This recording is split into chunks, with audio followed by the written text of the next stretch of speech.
Novus, the new voice. Vox Novus, the new dimension. Vox Novus, thought and movement leaders who will share from their experience and offer tools to help us navigate our rapidly changing world. My name is Victor Furman. Welcome to Vox Novus, the new voice. Have you got a to-do list that grows daily with virtually nothing getting accomplished?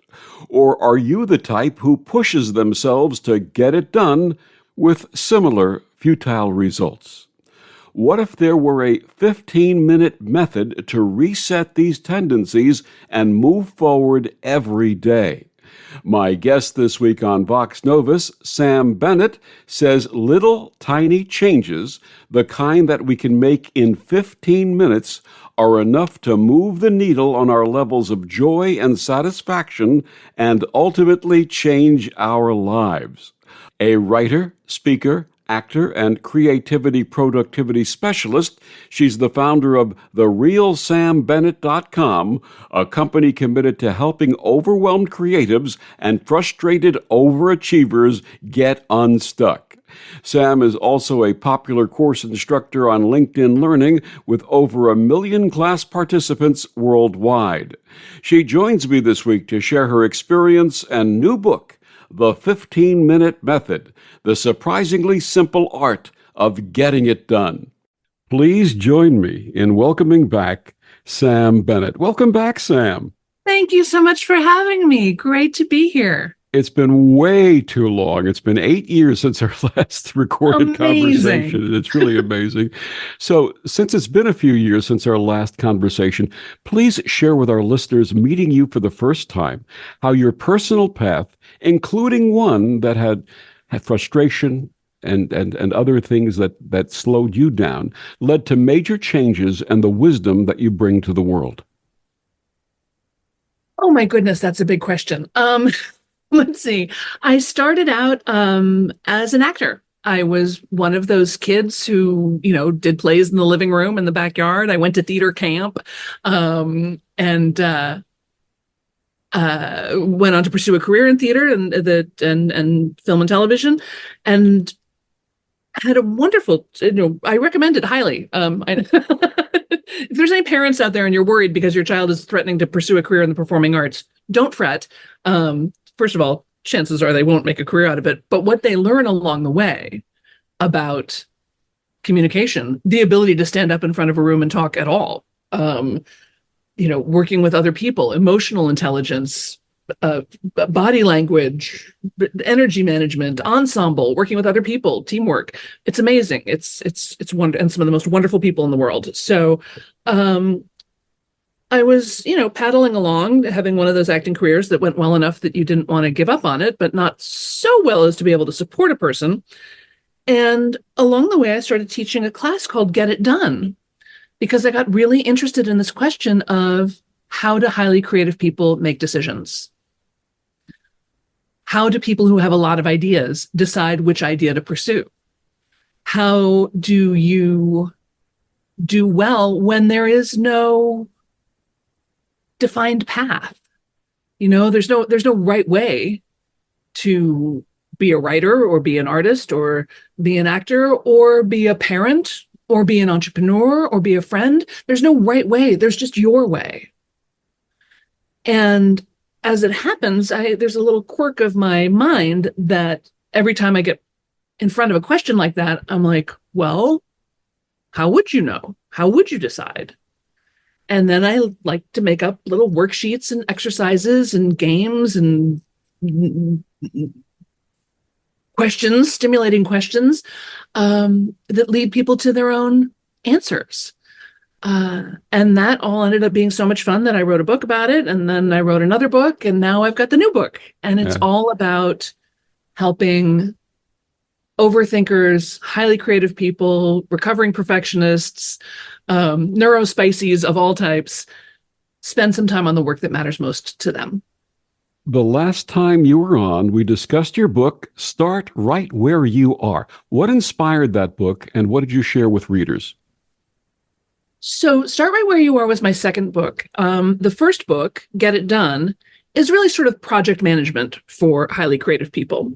Um, because I kept reading all these books about organization and time management and how to keep it together. But artists don't care who's moved their cheese. That's not really our thing. So, um, and then start right where you are. Uh, my second book was more about the inner work, right? If Get It Done is sort of more the external work, the project management part of it. Start right where you are is more about the inner work, and it's a series of a bunch of little teeny tiny chapters. I think there's 67 chapters or something, and each one has a little action step that you could do right in that moment. Because the thing I really wanted people to wrap their heads around is personal transformation, or the journey of transforming your life into a life that you love and care about, is not something that happens in big leaps, and it's not something that happens later. It's something that you do for yourself right now in this present moment. You adjust your mindset right now. You get into a state of gratitude right now. You start, you want to lead a decluttered life, start decluttering right now. You want a healthier body, make the choices that a healthy body makes right now. And it's really about taking small bites, as the television commercial used to say. Take small bites. That's right. How do you eat an elephant? Right? Yeah, because there's really, there's the old joke about the husband and wife who said, he said, oh, when we started our marriage, I said, okay, you take care of the little decisions and I'll take care of all the big decisions. And then it turns out that there are no big decisions. Congratulations on your just published new book, The 15-Minute Method. What inspired that book? So this 15-minute thing is something I've been talking about for years. It's part of the first book. It's in the second book too. I maintain that if you spend 15 minutes a day, every single day, on something that matters to you, your life will get radically better, exponentially better, disproportionate to the amount of time you're spending. And then I got a chance to prove it to myself. Life sometimes takes you up on your bets. 2.5 years ago, I got long haul COVID. And if you know anybody with long haul, be nice to them. But all of a sudden, my body couldn't do much more than 15 minutes some days. And I found out that I could still run a business. I could still write books. I could still have relationships with my friends, even if it was just in 15 minutes a day. So for all of the doubters out there, can we really get it done in 15 minutes a day? I know it sounds silly, doesn't it? It seems so, but it's sort of subversively simple. What I notice is that it is kind of amazing how much you can get done in 15 minutes a day, especially when you're doing it every day for a week or a month or a year or 6 years or 60 years. And intellectually, it sort of makes sense. We figure, oh, yes, if I picked up a guitar and played it every day for 15 minutes a day, yeah, I can see that in not very long of a time, I would be a better guitar player. But there are some things that are dearer to our heart or seem too big. Like I want to write a book. I need to clean out the basement. I want to go to Paris. That can't happen in 15 minutes a day, except it kind of can. And so I encourage people to give it a try, right? Because right now, you're spending all day, every day, getting everything done for everybody else, which is, you're a good person. That's fine. But the things that really matter to you aren't even making it on the list. So I want to turn that on its head. I want you to spend 15 minutes a day on something that matters to you every single day, and then go on and do everything else for everybody else, right? That when you keep your own inner flame lit, when you demonstrate to yourself that you value yourself, right? We build trust and esteem with other people by keeping our promises to them. We build self-trust, self-esteem, and self-respect by keeping our promises to ourselves. So to spend that 15 minutes every single day on something that matters to you, it turns you, suddenly there's a light in your eyes, you know? You're calmer, you're less reactive, you got a little spring in your step. It's delightful. It's amazing. Please share a few additional examples of this. Well, I have one client who had moved to be with her ailing mother in the last years of her mother's life. And then her mother passed, and she was left with this entire house of all her mother's stuff. And she was feeling really overwhelmed about what to do about it all. But she was a client of mine, so she started the 15 minutes, and she started in her mother's office going through her mother's papers and things. And found, sure enough, that even in just 15 minutes a day, she was making really good, steady progress. It was, and that sort of had a self-reinforcing, like, okay, this is, I can't do everything today, but I can do this much, this much, this much, this much. While she's cleaning out her mother's office, she finds her mother's albums. For those of you who are younger, albums are how we used to listen to music. And so she started to put on an album during her 15 minutes, which sort of reignited some of her love of music. And then she finds this box of stationery, and that beautiful old school stationery, like they don't make it like that anymore. And again, for the young people, stationery is how we used to stay in touch before texting. And so then she starts writing letters every day. And then she's got to take the letters down to the mailbox, which means now she's meeting her neighbors and making friends with the dog in the yard next door. And like her whole life starts to get illuminated through this simple daily practice of just wanting to clear out her mother's files. Beautiful, beautiful.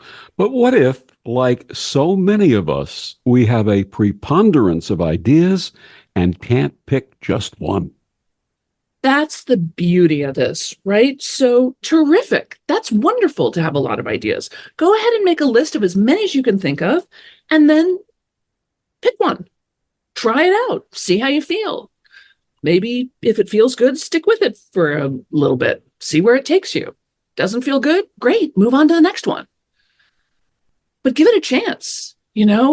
I often talk to people who are like, oh, Sam, I have a million ideas. And I'm like, okay, tell me them. No, there's a million. I'm like, I get it. Tell me. Well, it usually turns out there's like 6 or 7. But when they stay inside your head, they feel like a million because you're running through it all the time, right? You're going, well, I could do idea number 1, but what about idea number 4? Oh, but I really love idea number 3. But what about 6? But what about 2? But what about 1? But what about 2? I really love 2, right? This was what makes it feel like a million. You get it on paper. You may get that list and you realize, okay, 2 of these ideas I actually don't care about at all. I just think I should care about them. And now that I'm looking at it, now that I'm spending 15 minutes just staring at a blank piece of paper, which is not a bad way to start, 15 minutes of enforced boredom, never hurt a person, you might find one of them really calling out to you. It may be that you haven't been able to decide because you haven't given yourself space and time to decide. And it hopscotches right over your perfectionism because it's only 15 minutes. How perfect is it going to be? And you're going to do it again tomorrow. So, play around. You share that this 15-minute strategy helps those with attention deficit disorder, neurospicy, the gifted, and other highly created people. First of all, what's neurospicy? Neurospicy is my sort of joking blanket term for the spectrum. One of the wonderful things that's come out in the last bunch of years is this understanding that there really isn't a normal brain, particularly, and our brains run along a spectrum, and people have different skills and talents, and sometimes we call it autism or Asperger's or high functioning or low functioning or ADD or ADHD. So the highly creative people, giftedness, like there's a ton of names, and I'm not I don't care what you call it as long as it makes sense to you. But there are definitely those of us for whom the world is not exactly designed for us. We're a little extra.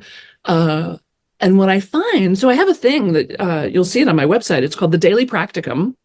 And every weekday at 12 noon Eastern, it's a subscription thing, people pay.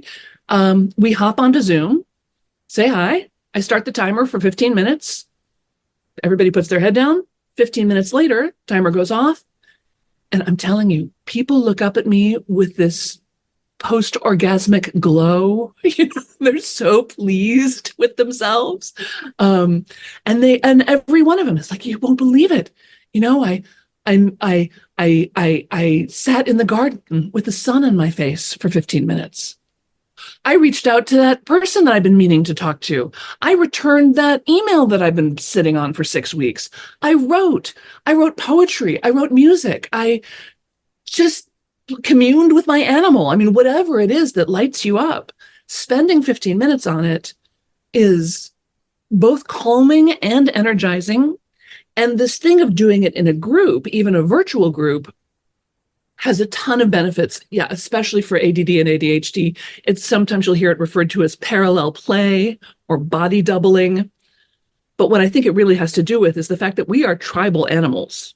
We like to be in a group, and our feelings are contagious. If we were in a room of people, being industrious, we will be more industrious.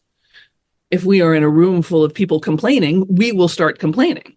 If we are in a room of people being joyful and smiling, we will feel more joyful and smiling. It's just how we're made. Our mirror neurons do that for us. So this 15 minutes of knowing that it's on your calendar, that really helps. There's other people there, that really helps. There is this energetic feeling of like, okay, we're all going to do this together. That really helps. Mommy's noticing, that can really help. And again, it's only 15 minutes. You don't have to, you're not signing the rest of your life away. You say that overwhelm seems like an outside problem, but it's actually an inside problem. Please tell us more about that. Yeah, I hear this a lot from people that they're so overwhelmed, they're so overwhelmed, they're so overwhelmed. And it sounds like it's the conditions of your life that are overwhelming you, but it's not. In the same way that time management is not about time, right? We all get the same 24 hours. Time management is not about time. Time management is about personal management. Overwhelm is not about what is happening around you. And we can tell because when we look at people who are in chronically overwhelming conditions, people who work in the ER, people who are first responders. I was just on a news show the other day, and the broadcaster said, oh, like when we're reporting on some terrible tragedy or some fire or some, breaking news, some event that's just unfolding as we're talking about it. I'm like, right, that for many people, that would seem like an overwhelming thing, but you yourself are not overwhelmed because it is your job, right? So those people in the ER, they're not overwhelmed. They're fine. They're calm. They're doing their job. They often have a really great, if slightly grim sense of humor, So it is not the outside that overwhelms you. It's the inside that overwhelms you. And the great news is you have control over that. You gave the news example. I remember seeing live Walter Cronkite announcing the assassination and death of President John F. Kennedy. And he did it with such composure. You could tell the compassion, you could tell the pain, but it was his professional job to get that word out. And he had such composure while he did it. It was remarkable. It's amazing. I've seen that clip, and it's so moving and so dignified. And yeah, he must have been swamped, and yet it was his job. So And the expression on his face when we first walked on the moon and he delivered that story. Amazing. Amazing. I have many friends who are compulsive perfectionists, and Mhm. this inhibits them from getting anything done. You share that the 15-minute method will actually defeat this. Tell us about that. Well, it just sort of hopscotches right over your perfectionism, right? Because it's 15 minutes. I mean, how perfect is it going to be? you know, and you're going to do it again tomorrow and the next day and the next day and the next day and the next day. And what I notice from my perfectionist friends is that there is a real trap there. When an idea stays in the hermetically sealed box in your mind, it can stay perfect. It's a little bit like imagining the perfect partner or the perfect child. Like, it's beautiful. The imagining is beautiful, but it's not real. When you finally open up that box and let that idea out into the world, or let that pursuit of a partner out into the world, or that pursuit of a child out into the world, it gets less perfect, but it also gets more real. And it can start to have an effect on you and on the world. There's this wonderful alchemy of effort. When you start putting time and energy into something that matters to you, it feeds you and it fuels you. And then if you let it out of the house so other people can experience, they are also changed. And then you're changed because they're changed. And now we've got this sort of beautiful infinity, sort of Moebius strip going of energy and effort and impact. And will it be perfect? Well, not in the sense of flawless, but why would you care about that? I mean, do you love the people in your life because they're perfect people? I don't think so.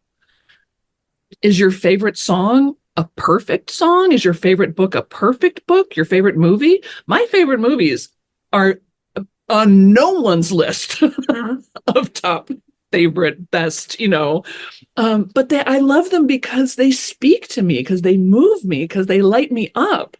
And you can have that effect too. So partly what I might say is, again, 15 minutes, play around with it. And what might be a better result than perfect?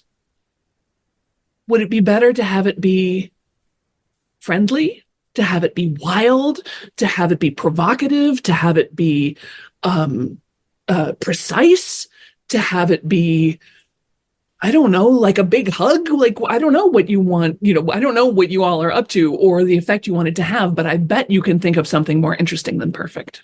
Absolutely. My guest is Sam Bennett. We're talking about her new book, The 15-Minute Method, The Surprisingly Simple Art of Getting It Done. Sam, please share with our listeners where they can get your books and find out more about you and your work. Thank you. The books are available wherever you like to buy books, and they're available in all formats, including Kindle and audiobook. I did the audio narration myself, so I'm particularly fond of that format, and whatever way you like your books, you can get them. They're also available at Barnes & Noble, Amazon, your local bookseller. And you can find me at therealsambennett.com. And we'll be back with more of Sam after these words on the Om Times Radio Network. The best of the holistic, spiritual, and conscious world. Om Times Radio. IOM FM. Om Times Magazine is one of the leading online content providers of positivity, wellness, and personal empowerment. A philanthropic organization, their net proceeds are funneled to support worldwide charity initiatives via Humanity Healing International. Through their commitment to creating community and providing conscious content, they aspire to uplift humanity on a global scale. Om Times, co-creating a more conscious lifestyle. So I'm a cat, and I just moved in with this new human, and she's got this little toy she's always playing with, all day long. Tap, tap, tap, tap, bloop, bloop. She can't put it down. There it is. Oh, and get this. She even talks to it. Last week, she asked it for Chinese, and guess what? Egg rolls showed up. Like magic.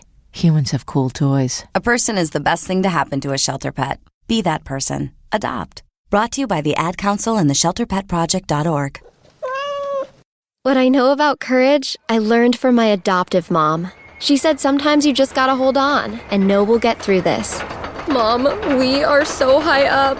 Hold my hand. No, you hold my hand. Here we go. Learn about adopting a teen from foster care. You can't imagine the reward. Visit adoptuskids.org to find out more. This message is brought to you by Adopt US Kids, the U.S. Department of Health and Human Services, and the Ad Council. Back on Vox Novus, my guest this week is Sam Bennett. We're talking about her brand new book, The 15-Minute Method, the surprisingly simple art of getting it done. Sam, what is the zone of creative genius, and does everyone really have one? Oh, yes. Yes, they do.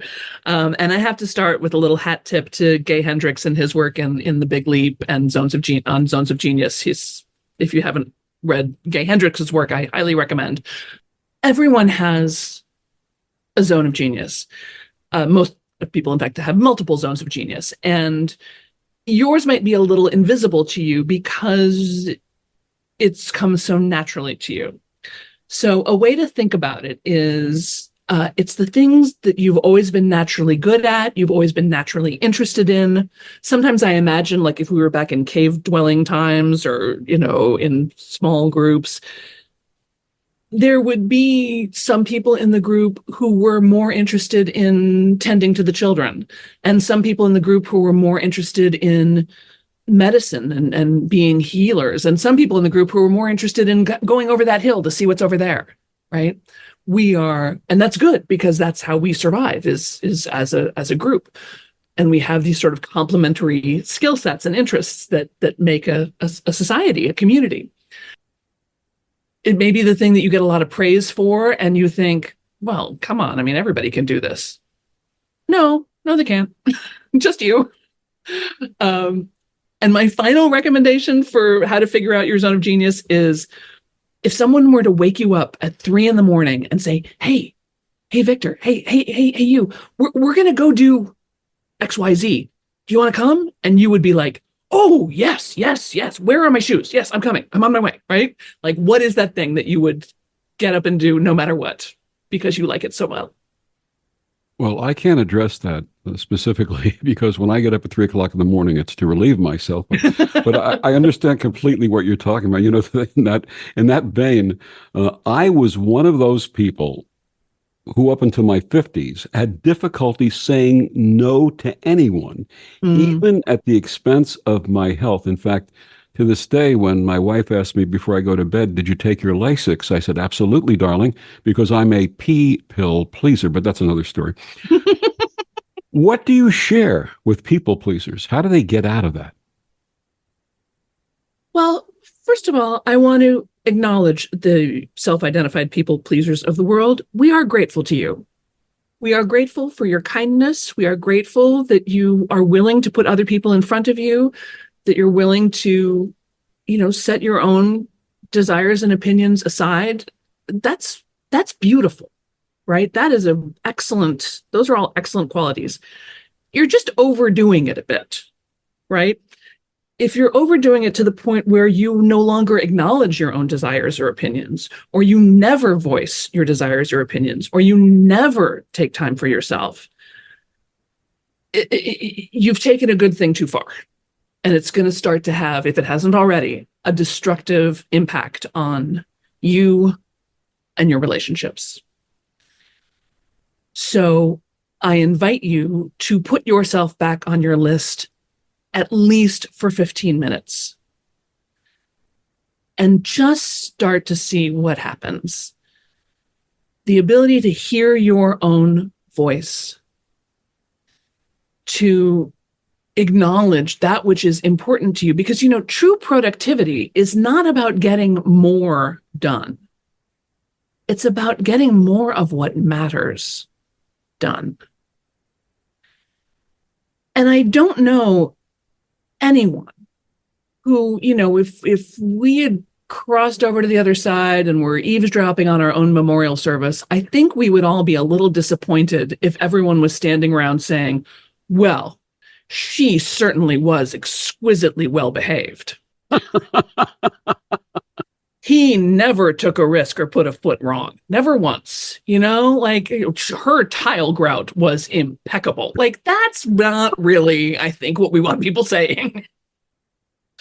I think we want people saying, gosh, she got every drop of juice out of that orange, Yeah, absolutely. When I finally learned the importance of saying the word no when appropriate, this little poem came through me. May I share that with you? Please. It's called The Healing Power of No. A time comes for choosing rather than losing the essence that makes us so.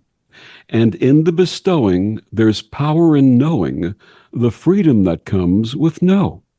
When said with compassion, not angry in fashion, and letting the self-love flow, there's a sense of renewing and deep soul imbuing the awareness that comes with no.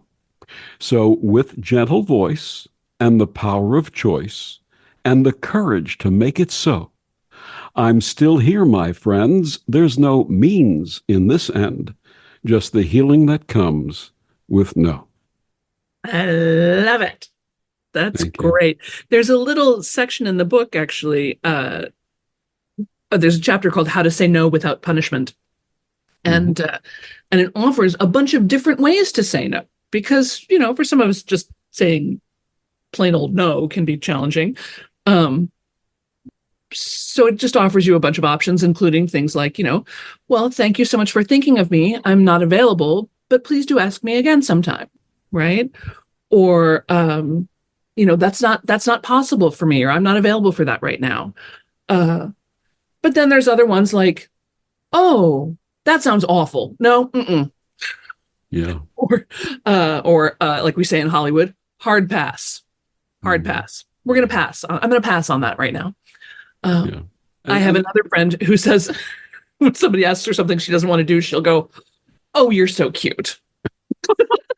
That's her way of saying no. Oh, you're so cute. That's funny. If someone has a genuine need, I mean, truly genuine need, I will never turn that down. But people were taking advantage of my willingness to do just about anything. And some of them could have done them themselves. And also, that could have been one of their 15-minute exercises, right? That's right. I mean, are you depriving someone else of the opportunity to be of service when you say yes to everything all the time? You share that being busy is a narcotic. How so? For so long, busy was my second favorite narcotic. Because if one is sufficiently busy, then the only feeling one has to have is tired. It was a great way to avoid some painful situations and circumstances and relationships in my life.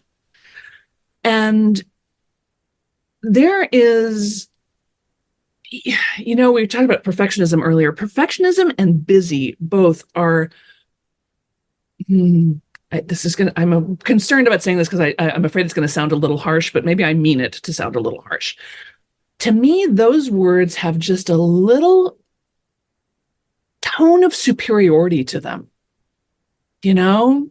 This bit of like, oh, I'm so busy. I'm so busy. There's this subtext of like, I'm so needed and necessary. I'm so in demand. I am so self-sacrificing for others. Like, I don't know. I'm like, I kind of want to go get off it. Like, of course you're busy. We're all busy. Everybody gets the same 24 hours. We're all filling the time. You're tired at the end of the day, no matter what. You don't get extra points for busy. All busy tells me is you don't know how to control your schedule. So I really recommend dropping it. Just stop saying the word. People say, how are you? Don't say busy. Say fulfilled. Thanks for asking. Say enchanted by life. Thank you. Say, how are you? Marvelous. Like just move past it. Think of something more interesting to say than, again, something more interesting than perfect and something more interesting than busy. Is there Busy Anonymous? Oh, not yet, but I think we should start one. There we go. We'll start the first chapter. In our desire to do well and succeed, Is that holding us back?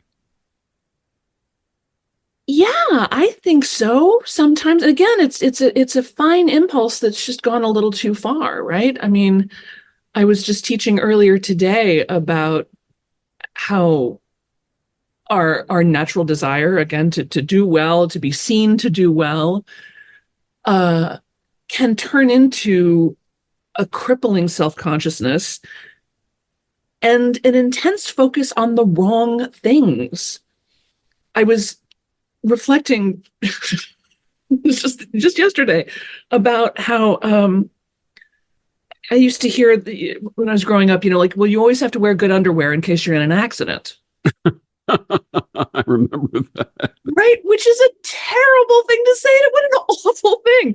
First of all, if I'm in an accident, I hope that the condition of my underwear is the last thing that people are concerned about. Yep. And even if I tried to make it into a better story to say, like, well, you should always wear good underwear because you might meet someone that you want to have intimate relationships with. I'm like, well, again, if I meet that person and we're having that moment, I hope that the condition of my underwear is not the thing we're both focusing on. And this idea of like, oh, I need to be impeccable at all times, it can be a really vicious pair of handcuffs. So I kind of want to, I don't know, this whole book really is about, and I think the whole personal development movement is really about learning to be a really great parent to yourself. Some of us were fortunate to have great parents growing up. Some of us did not have great parents growing up. But we're adults now. We have the opportunity to be great parents to ourselves. And that means sometimes holding the line and saying, you made a commitment, you need to see it through. You need to self-manage better. Let's look at this again. Let's do better next time. And being loving and forgiving and saying, oh, sweetheart, take a rest. Darling, don't worry about it. It's okay. I love you. I'm here for you, right? That balance of unqualified love and acceptance that we want to have for ourselves, stretched out underwear and all, and that desire to do well and be good and have our life matter. And that sometimes that means having a serious conversation with ourselves. So we're in a position, we're employed in a job that we absolutely can't stand or are treated poorly by the people we work for. When do we know how to quit? That's right there, right now. You already know. You already know. I mean, if you're in a place where you're being underpaid and underappreciated, don't buy the line about, it's hard to find good jobs. No, it's not. You're smart. You have skills. Spend 15 minutes a day finding your way out of a bad situation. Don't stay where you are tolerated. Go where you are celebrated. I also will tell you, I have a secret fantasy about this book, that the 15-minute method will become like this global phenomena and that businesses will start putting it as just a part of the normal daily practice. That, every morning from 9 to 9:15 or every day at noon or, when I do the daily practicum, whatever it is, that it is encouraged and in fact insisted upon that everybody in the office spend 15 minutes a day, again, on something that matters to them. It may or may not matter to anyone else. It may or may not matter to the business. This is not time for you to check your email or, make progress on your to-do list. This is time for you to pursue an interest or a skill or a talent or just a desire.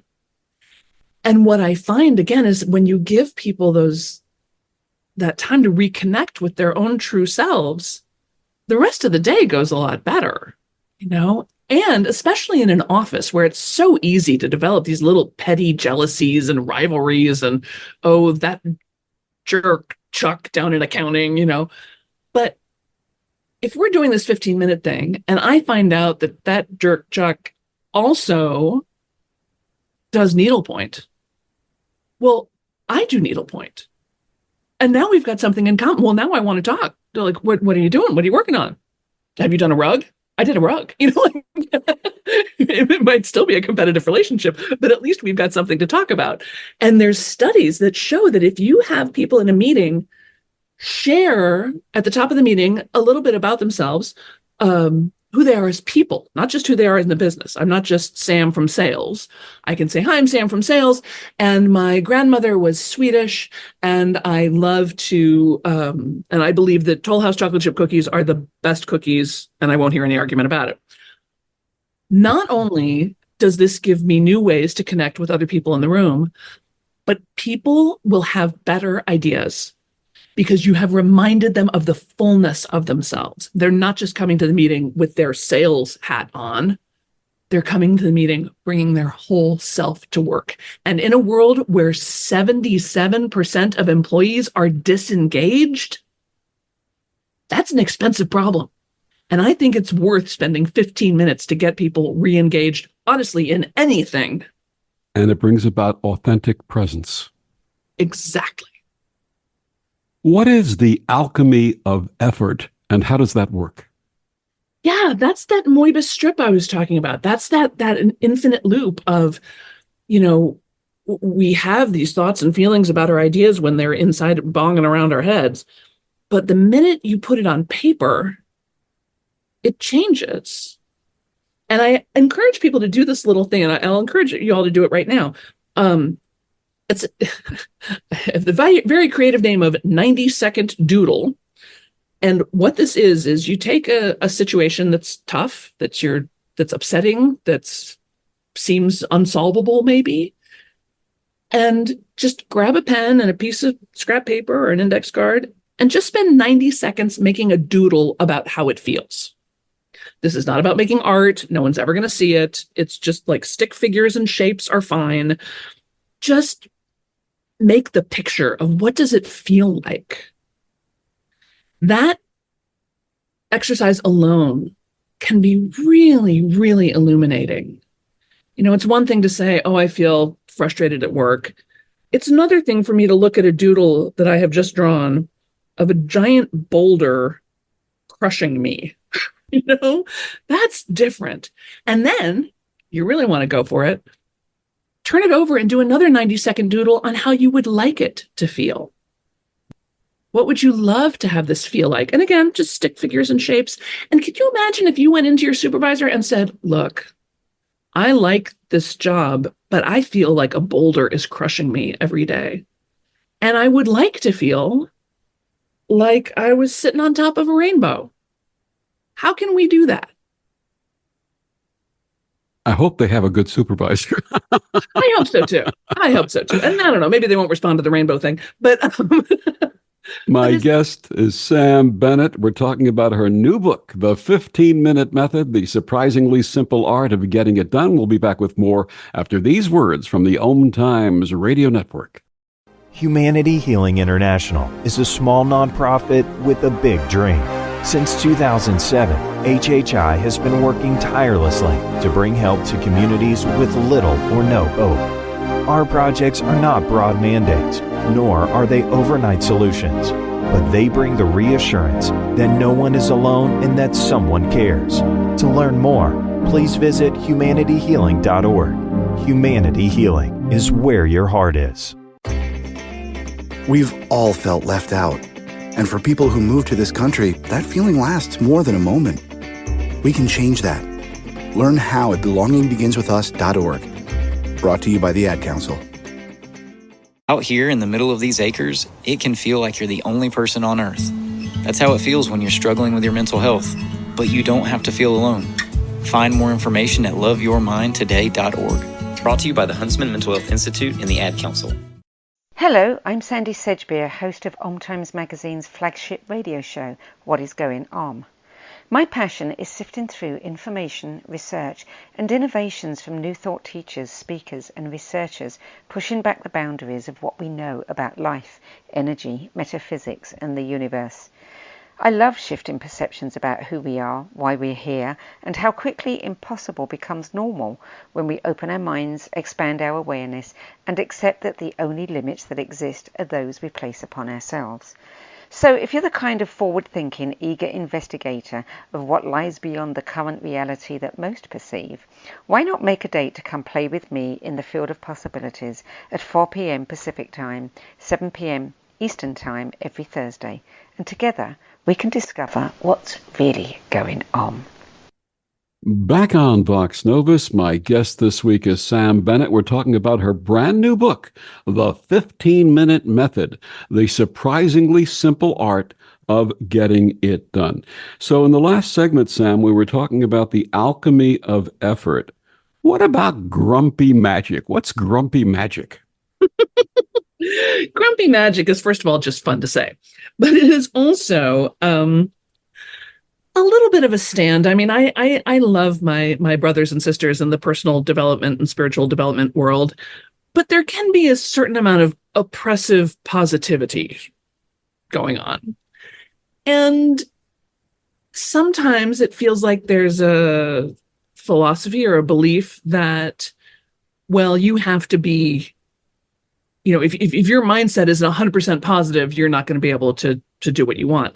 And that's just not true. I mean, I notice that plenty of pessimists get rich. I know that grumpy people find loving spouses. I mean, it is not. In fact, love and light is not actually essential to happiness. Well, you know what I mean. So part of it's just acknowledging that. And then the chapter itself actually has a couple of sort of prescriptive exercises to take a look at what's making you grumpy. What would you like to have happen? How could you get from there to here or here to there in a way that is real for you, that doesn't separate. I don't like it when our personal development work or our spiritual work doesn't have a place in our day-to-day life. If you're having deep spiritual moments in church, but not the rest of the week, I think you have some work to do. You have a chapter entitled, and I can say this word on this station, on this program, affirmations to calm your shit down. Tell us about the affirmations. Yeah, it's easy to get caught up in the day-to-day, and most of us have the same thoughts every day, and most of those thoughts are negative.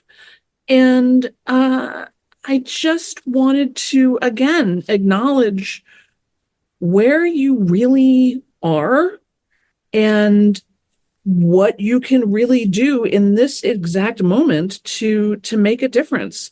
So it's things like wait, where am I looking at? It's easy to feel discouraged about how you look, at least for me, and particularly aging, or when my body's not doing what I want it to. And I find it very calming to think the thought, I appear as this now. I appear as this now. And somehow just saying those words makes me stop comparing myself to my 22-year-old self. It makes me, and it gets me off of the idea that, oh, well, this is it, I'm just going to look like this forever. It's like, well, maybe not. When I get bummed out about not feeling very successful, I can say, well, the road has led to here.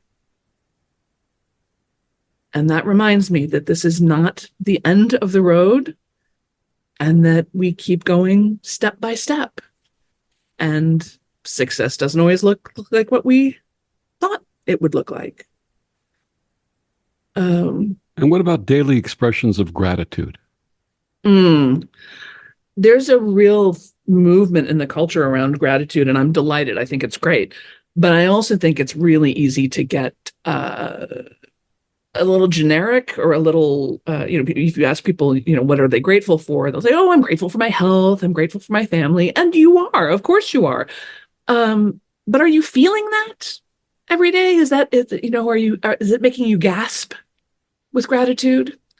So I talk about micro blessings, which are just those little teeny tiny slices of life when I'm, holding my mug of tea in my hand and I can feel the warmth of the tea through the mug on my hand. And this hand particularly has an old injury, so the heat actually feels really, really nice. And just that moment of, warm tea on my hand, nice, when my cat jumps up on my lap and I'm endlessly flattered by the attention of all animals. I just think it's amazing that they give me the time of day. Like, what are the things in your life that really just light you up and make you so happy and grateful? And can you just lean into those a little bit more? Can you just give them a little extra noticing? Give us an example of some more micro blessings, please. The light on the leaves of the trees. The moon, catching a glimpse of the moon anytime. Big fan of the shower. I like water in almost any form. I'll consider water a micro blessing in any drinking it, bathing in it, swimming in it, hot, cold, I don't mind. Doing dishes. I like the sound of the water when I'm doing dishes. It's those little teeny tiny appreciations. I remember on the day of my wedding to my first husband, I've had several. I love all my husbands. But on the day of my wedding to my first husband, it was December in Chicago. And it was a clear, bright day. And I remember looking out the window of the car and seeing just that shade of pale winter blue, Midwestern blue. And to this minute, it is one of my strongest memories of that wedding day. It was a micro blessing, just noticing the sky. The sound of birds chirping when I open my eyes first thing in the morning is a micro blessing for me. I love that. I'll tell you what, I moved to Connecticut about a year and a half ago, and I live kind of out in the woods, and it is like I live in a bird meditation CD. There is chirping going on all the time. It's incredible. It's incredible, the song. It's lifts me up. You're exactly right. Right when my eyes open, I hear that song, and it's a real blessing. Can we change our entire world in just 15 minutes a day? Well, we certainly have before, haven't we? When we asked someone to marry us, when we committed to a project, when we started working out, when we started painting, when we started something, we can mark the moments where we said, okay, it's going to be different. This is different. I'm starting this. I'm doing this. I'm saying yes to this. I'm saying no to this. Life is made up of 15 minutes. And I know we all have this idea of like, oh, I would write a novel, but I need, 3 months at a villa in Provence. I would clean out the garage, but I need 2 free weekends. It's like, I hope for you, the villa in Provence. I'm a fan, but it's not happening today. And your life is happening today. So let's start today. And then, we can also be working towards the time in France. 2 free weekends in a row. When is that going to, really? And even if you did have 2 free weekends in a row, you're not going to want to spend them cleaning out the garage. So why not go in there for 15 minutes and just contemplate? Just take in the state of the garage. Don't do anything. Just for 15 minutes, just be there with it. See what happens. And maybe the next day, go back in there for 15 minutes and maybe you look at a box or hang up a hammer or suddenly realize, wait a minute, those 10 boxes belong to my brother. Those aren't mine. Wait a minute. And maybe you get him to take those out. And now the garage is half cleared and you didn't have to do anything. Are you hoping to start the 15-minute method movement with everyone around the world? I dream of it being a global movement. I dream of people spending 15 minutes on the things that matter to them. And I dream of them talking about it with each other and connecting with one another and honoring this creative process we call life. And so when somebody says, "How are you?" instead of saying, "I'm so busy," they're saying, "I'm making incredible progress on my needlepoint." There you go. My guest, Sam Bennett, her new book, The 15-Minute Method, The Surprisingly Simple Art of Getting It Done. Sam, one more time, please share with our listeners where they can get your book and find out more about you and your wisdom. Thank you. You can find me at therealsambennett.com, and I'm on all the socials as The Real Sam Bennett. My team, of course, keeps threatening to make the fake Sam Bennett, which I think would probably be a website with me going, "Oh, don't do anything. No one cares." Who are you kidding? I'm not going to make any. And yes, you can get the 15-Minute Method and my other books wherever you like to buy books. Amazon, Audible, Kindle, your local bookstore can order them for you if they don't have them already. And Barnes & Noble is carrying this new one, so that's exciting. Sam, it was an absolute delight to reconnect with you and share this time together and have you express your wisdom, your humor, and your big heart. Thank you so much. Thank you for having me. It's a joy. And thank you for joining us on Vox Novus. I'm Victor, the Voice Furman. Have a wonderful week.